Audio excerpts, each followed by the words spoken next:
जब तक आप खुद पर विश्वास नहीं करते, भगवान आप पर विश्वास नहीं करेंगे। हम वो हैं जो हमारी सोच ने हमें बनाया है।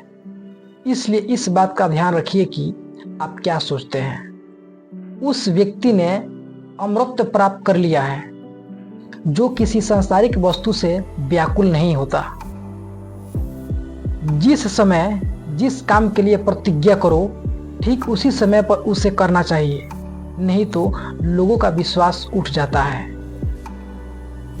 अगर हम दूसरों की भलाई में मदद करें तो इसका कुछ मूल्य है, अन्यथा ये सिर्फ बुराई का ढेर है और इससे जितना जल्दी छुटकारा मिल जाए उतना बेहतर है।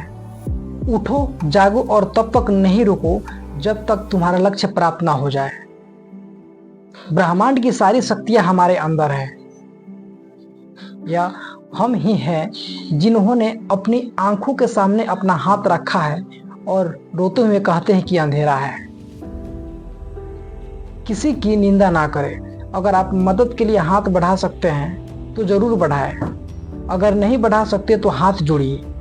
अपने भाइयों का आशीर्वाद दीजिए और उन्हें उनके मार्ग पर जाने दीजिए। बाहरी प्रकृति केवल आंतरिक प्रकृति बड़ी है। सच को कहने के लिए हजारों तरीके हो सकते हैं, फिर भी सच तो वही रहता है। इस दुनिया में सभी भेदभाव किसी स्तर के हैं, न कि किसी प्रकार के, क्योंकि एकता ही सभी चीजों का रहस्य है।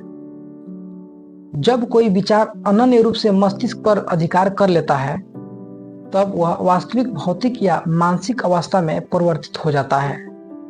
जितना हम दूसरों के साथ अच्छा करते हैं, उतना ही हमारा हृदय पवित्र हो जाता है और उसमें भगवान बसते हैं।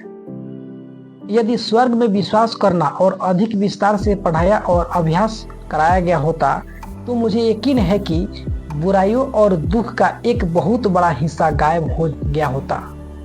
कभी भी मत सोचिए कि आत्मा के लिए कुछ असंभव है। ऐसा सोचना सबसे बड़ा विधर्म है। अगर कोई पाप है तो वो यही है, ये कहना कि तुम निर्बल हो या अन्य निर्बल है। जब तक जीना तब तक सीखना, क्योंकि अनुभव ही जगत में सर्वश्रेष्ठ शिक्षक है।